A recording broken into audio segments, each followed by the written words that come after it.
Hello students, हम लोग बात कर रहे हैं अभी इस्लाम के बारे में और इस्लाम के प्रिंसिपल्स को हम लोग समझने की कोशिश कर रहे हैं।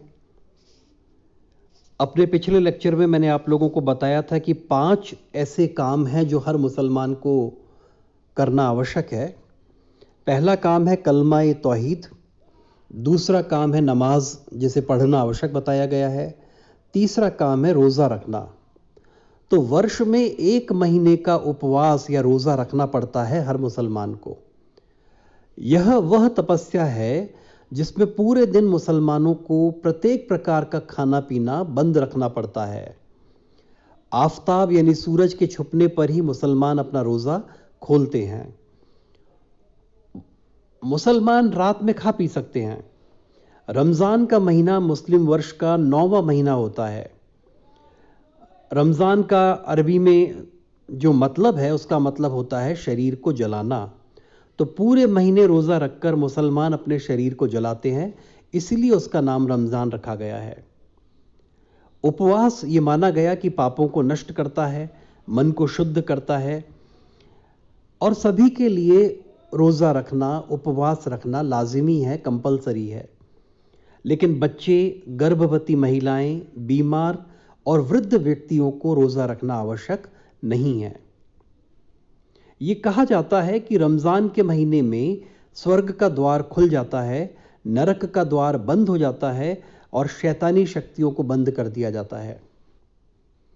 रमज़ान का महीना हर मुसलमान को याद दिलाता है कि ईमान रखने के लिए त्याग की आवश्यकता है, अपनी इच्छाओं को मारना पड़ता है और सच्चे मुसलमान को अपनी इच्छा के अनुसार नहीं बल्कि अल्लाह की इच्छा अनुसार कार्य करना पड़ता है। इसी प्रकार एक और फर्ज मुसलमानों के ऊपर तय है जिसका नाम है हज की यात्रा। तो हज मुसलमानों की तीर्थ यात्रा होती है और यह मक्का जाकर की जाती है। प्रत्येक मुसलमान को जीवन में एक बार हज करना आवश्यक बताया गया है। हज का शाब्दिक अर्थ है इरादा, परंतु व्यवहार में इसका अर्थ है मक्का में जाकर अल्लाह की बंदगी करना। वास्तव में देखा जाए तो हज पैगंबर इब्राहिम की स्मृति में किया जाता है।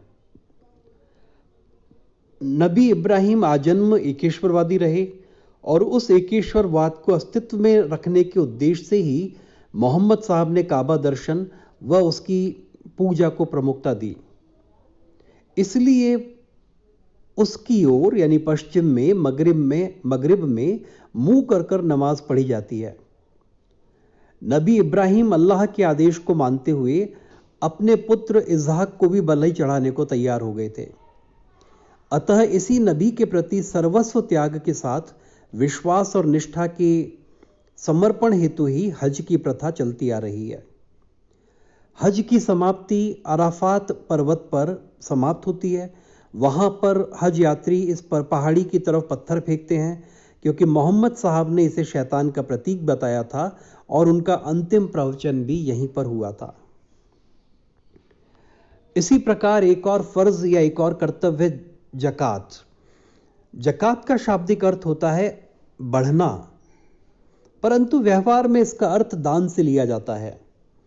इसके अंतर्गत प्रत्येक मुसलमान को अपनी आय का 40वां भाग यानी 1/40 पार्ट खुदा के नाम पर गरीब लोगों को, यतीमों को, मजबूरों को, मजलूमों को दान में देना पड़ता है। इससे स्पष्ट है कि इस्लाम ईश्वर और समाज दोनों की सेवा करना सिखाता है। नमाज पढ़ने से मानव अपने ऊपर ईश्वर के अधिकार को स्वीकार करता है, तो ज़कात देकर गरीबों के प्रति वह अपने कर्तव्य का पालन करता है। कुरान में ज़कात देना भी उतना ही आवश्यक बताया गया है जितना कि नमाज पढ़ना बताया गया है। यह एक प्रकार से सेवा टैक्स है। यहूदी धर्म में भी अपने धन का 10% ईश्वर को अर्पित करना आवश्यक बताया गया था और आज भी ईसाई इस परंपरा को कुछ सीमा तक निभाते हैं।